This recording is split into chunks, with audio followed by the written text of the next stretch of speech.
E já estamos de volta ao vivo e em cores, agradecendo, é claro, o seu carinho, a sua sintonia, a sua audiência. É bom demais ter você conosco e estar aí na sua casa. Hoje estamos falando sobre doenças tropicais, dengue, malária, leptospirose, recebendo aqui uma das maiores autoridades do tema desse país, gente, o Dr. Rodrigo Argerami. Ele é médico infectologista, professor do Hospital das Clínicas da Unicamp e também do Departamento de Vigilância em Saúde de Campinas. Carinhosamente aceitou o nosso convite, está aqui falando, explicando, esclarecendo.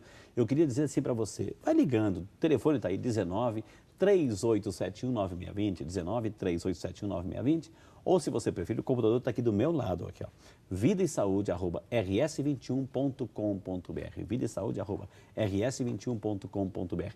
E se você tem algum caso aí na sua cidade, enfim, se na sua cidade tem algum surto de dengue, ligue para a gente, até mesmo para orientar, para o doutor fazer uma explicação aí para a cidade, como se proteger. Então, fique à vontade se você conhece situações aí que estejam passando por essa realidade da dengue ou uma outra doença tropical, vai escrevendo, não esqueça de se identificar, colocar o seu nome, a sua cidade, enfim, vai ser muito bom ter você conosco, viu? Doutor Rodrigo, a gente falou que, o senhor falou, e nós entendemos no primeiro bloco, que uma pessoa, o mosquito, ele vai morder, picar uma pessoa que já tem o vírus da dengue. Então ele vai picar e vai levar para o outro, certo? Como é que essa pessoa pegou? Não foi o mosquito que... O mosquito vai levar para outro. Mas como é que essa pessoa... Eu já tinha dengue antes? Como é que eu peguei essa dengue? Dengue não é uma doença crônica, é uma doença aguda. E o vírus vai circular no organismo daquele indivíduo por um período de 3 a 4 dias antes de começar os sintomas, até 6 a 7 dias. Né? A dengue não é uma doença exclusivamente do verão. A gente tem uma circulação maior nesse período, mas como também é que a gente pega ela, doutor? Exatamente. Nós temos ali algumas fêmeas que continuam infectadas e ficam no estado latente. Elas põem os seus ovos, têm as suas crias, né?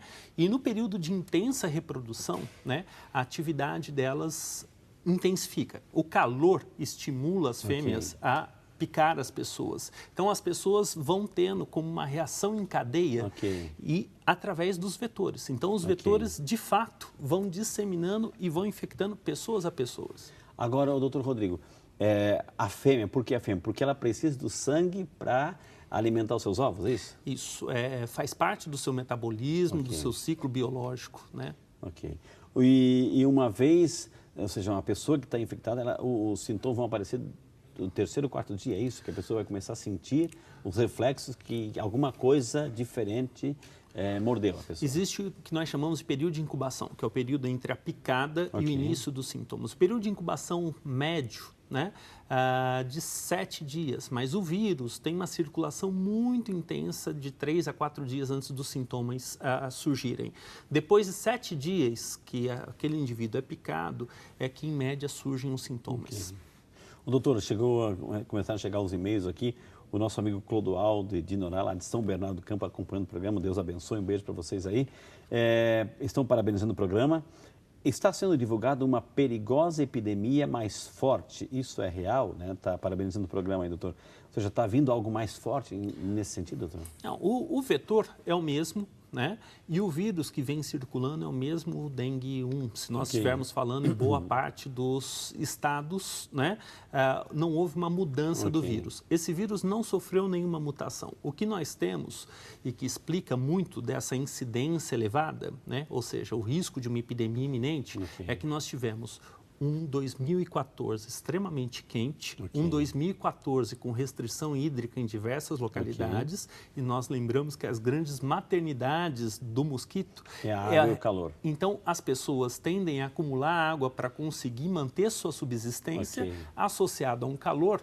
Então, nós tivemos um 2014 extremamente favorável para que um grande esquadrilha, na realidade, de mosquito, estivesse apta a transmitir agora em 2015. A partir de agora. Então, em 2014, claro, enchentes, ou seca, né? Acúmulo de água, água parada. Então, ali foi o ambiente nacional, o ambiente tropical foi favorável aí. E talvez, como disse o Clodoaldo, tem um grande exército de de mosquitos e mosquitas que estão preparados já para atacar. Então tem que ter o cuidado a partir de agora é redobrado. Doutora, a nossa produção preparou a arte para a gente mostrar os sintomas. A gente vai mostrando, a gente vai pedindo carinhosamente que o senhor pudesse comentar, então, como é que os sintomas aí da dengue. Vamos acompanhar a arte e o senhor vai acompanhando também. Pode soltar aí. Podemos falar em cima, doutor, por favor. Então, agora é com o senhor. Bom, a dengue se caracteriza notadamente por febre. A febre é a principal manifestação clínica da doença. A febre, acompanhada de dor de cabeça, dor nos olhos, dor nas articulações e dores musculares, compõem o principal quadro clínico da dengue. Entretanto, diarreia, vômito, manchas no corpo, o cansaço, a falta de apetite também são sinais importantes. Esse é o quadro clínico típico da dengue e um dos grandes desafios é que esses sinais e sintomas se confundem com uma série de outras doenças. Porque a gente tá vendo elas não são exclusivas da dengue. Então, esse é um grande desafio, inclusive, para os profissionais de saúde reconhecerem que esse conjunto de sinais e sintomas podem estar definindo um caso de dengue. Então, temos febre alta, dor de cabeça, febre dor atrás alta, nos olhos. dor de cabeça, dor no corpo, dor nos olhos, esses falta quatro. De apetite também. A falta de apetite é um sinal marcante, não exclusivo da dengue, né? E as manchas vermelhas que são muito mais frequentes em crianças, né? Essas manchas vermelhas, ou seja, elas se espalham pelo corpo onde o mosquitinho deu o beijinho dele, doutor? Não, é uma manifestação relativamente tardia na evolução, surge geralmente no meio do quadro, ou seja, entre o quarto e o quinto dia de sintomas. Lembrar que a dengue, via de regra, dura 7 dias, o quadro febril 7 dias, e a vermelhidão no corpo, ela tende a surgir a partir do quinto dia, e ocorre no corpo todo. Doutor, a gente ouve falar também de dengue hemorrágica, ou seja, o que acontece? Não tratada, é muito perigosa, muito agressiva, há um sangramento interno, porque chama-se dengue hemorrágica. Essa é uma classificação que tende a cair em desuso nos últimos anos, né? Porque não há necessariamente hemorragias. O fator de complicação na dengue é a perda de líquido de dentro dos vasos. Então, a pessoa não precisa necessariamente sangrar, não precisa necessariamente vomitar. Não é que vai arrebentar uma veia, uma artéria internamente. Não. Os vasos sanguíneos se tornam permeáveis, se tornam como se fossem repletos de pequenos poros e o líquido sai para fora dos vasos. Continua dentro do organismo, mas em cavidades, não nos vasos. O que acontece? A pressão arterial cai e, eventualmente, o indivíduo pode ter um choque. Ô, doutor, quando o Brasil também é um país tão bonito e muitas pessoas gostam de viajar, enfim, se está na cidade vão para o sítio, se está no sítio vão para visitar outros. Ou seja, as pessoas transitam muito no país. Então eu tenho que saber em que local que eu vou e tenho que pesquisar se lá tem algum surto e como é que eu posso me proteger. Eu tenho que comprar repelentes, esses repelentes comuns aí me ajudam, doutor? Como é que é? Nós temos muitos Brasis dentro do mesmo Brasil. Cada qual com as suas especificidades, né? Então, se nós formos falar, por exemplo, de dengue. Dengue é uma doença que praticamente acomete hoje todas as grandes centros urbanos do país. Mas, por exemplo, nós temos febre amarela e malária, que são duas doenças também transmitidas por vetores e cuja a endemicidade está notadamente na região norte e centro-oeste. Então, conhecer o seu destino e conhecer o que é que ocorre de maneira endêmica é extremamente importante. Doutor, assim, vamos falar assim dessa questão dos cuidados. Por exemplo, eu tenho água parada, lá tem um vasinho que tem água parada. Opa, eu vou me cuidar da dengue, vou me proteger. Eu pego aquela água parada e jogo fora, jogo na grama, no pasto, enfim, e guardo o vasinho. Eu não ajudei completamente. Está faltando o que ali, doutor? A higienização desse recipiente. Limpar, lavar o vaso. Exatamente. O que nós temos? A oviposição, ou seja, a colocação dos ovos, ocorre geralmente em interface com superfícies sólidas. Então, você dispensa água, mas os ovos podem continuar aderidos a essa superfície. E mais, esses ovos podem ter uma duração, mesmo em ambientes secos, por meses. Olha só. Quando a água volta, esses ovos encontram novamente uma condição favorável e eclodem. Então, não basta eliminar a água. Há necessidade de mecanicamente retirar com uma bucha, água, sabão. E aí ele automaticamente fazendo você elimina os ovos, elimina A água. Colocar detergente, doutor, esses detergentes de lavar louça, de lavar banheiro, ajuda também o ovo, né? O mosquitinho, ele morre com isso, porque é uma solução química? Em relação aos detergentes, há uma necessidade premente de utilizar também a esponja. O hipoclorito, que conhecidamente é chamado como água sanitária, esse tem um componente que, mesmo que você não faça a esfregação, ele inviabiliza os ovos. Mas o ideal, de fato, é retirar a água e lavar com a boa e velha água e sabão. Ô, doutor, aqui ó, o Wilton Cavazan, obrigado, Wilton, ele é de Campinas, está acompanhando o programa, Deus abençoe, obrigado pela participação. Ele está parabenizando o programa, está dizendo, o programa está maravilhoso, viu? Ele conhece o senhor, viu? Gostaria de saber se quem já contraiu a dengue uma vez pode contrair de novo, de acordo com a estação do ano, doutor. Assim, é o nosso amigo Wilton. Wilton, sim, como nós havíamos dito inicialmente, existem 4 sorotipos, dengue 1, dengue 2, dengue 3, dengue 4. Então, em tese, uma pessoa pode ter dengue 4 vezes na vida. E o que nós sabemos é que a cada infecção, o risco de complicações aumenta. Então, numa segunda infecção, o risco de ter complicações é maior do que na primeira, na terceira maior que a segunda e na quarta vez seria um risco mais iminente.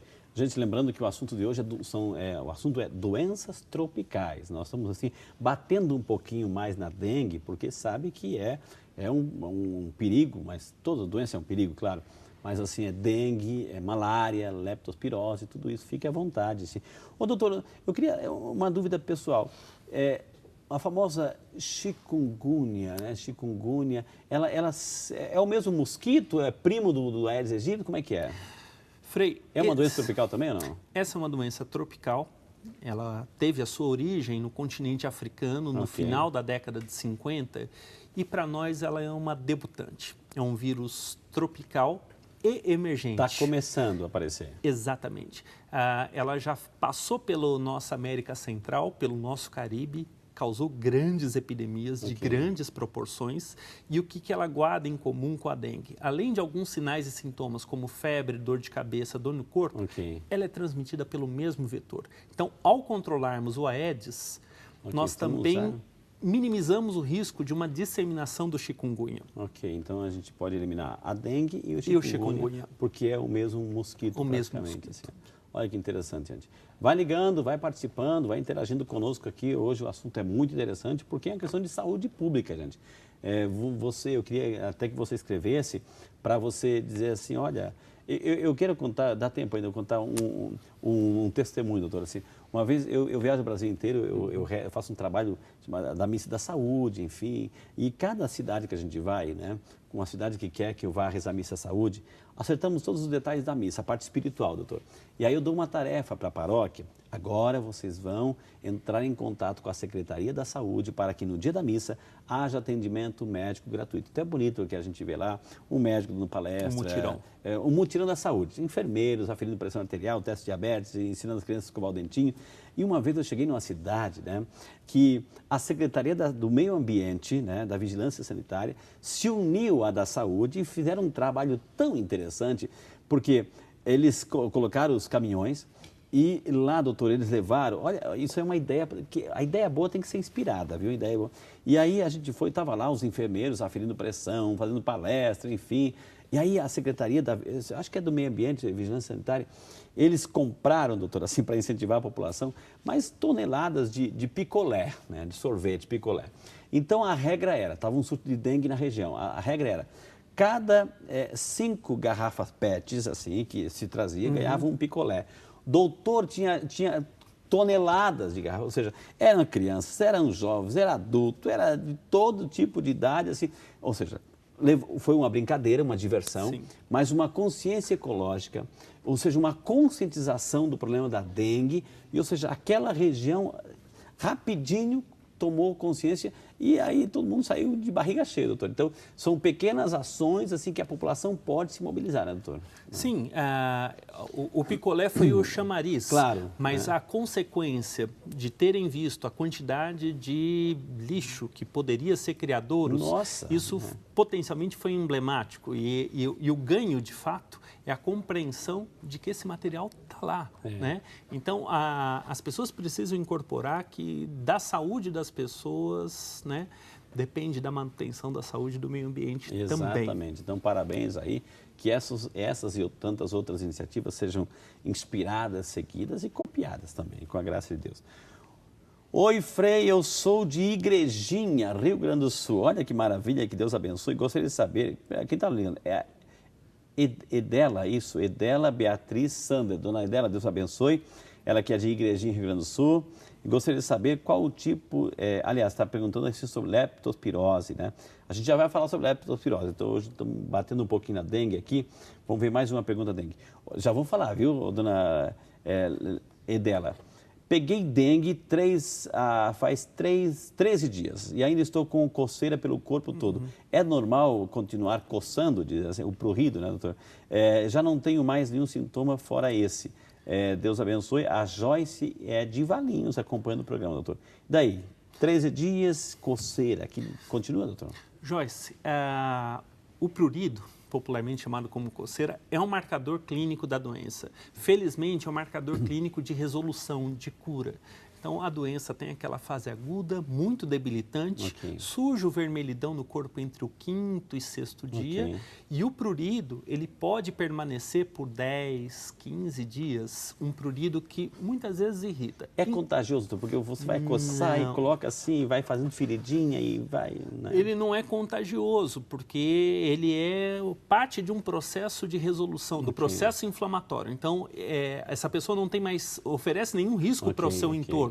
Mas há o desconforto desse prurido, que é muito minimizado, eventualmente, com o uso de antialérgicos e banho com água gelada. Agora, uma pessoa que tem dengue, né? Já vou chamar um intervalo, uma pessoa que tem dengue, ela está lá se tratando, enfim, eu posso chegar perto, eu posso abraçar essa pessoa, eu tenho que isolar, colocar lá num cubo, entendeu? Não, é uma doença de transmissão vetorial. Quem transmite é o mosquito. É o mosquito, né? Então, posso abraçar... ou seja... Acolher. É necessário acolher. Precisa, né, doutor? É necessário então, acolher. não vamos discriminar ninguém, preconceito, a pessoa, está com dengue. Não, né? Se não tem mosquito por perto, ela vai se tratar, né? Então, o problema é não ter mosquito por perto, viu? Gente, estamos aprendendo barbaridade hoje sobre dengue, vamos começar daqui um pouquinho sobre leptospirose, malária. Vai ligando, vai interagindo, vai colocando o seu problema, o seu testemunho, a sua pergunta. Eu vou chamar um intervalo. Na sequência tem um pouco pergunta também, muito mais para você. Não sai daí, a gente volta já para você.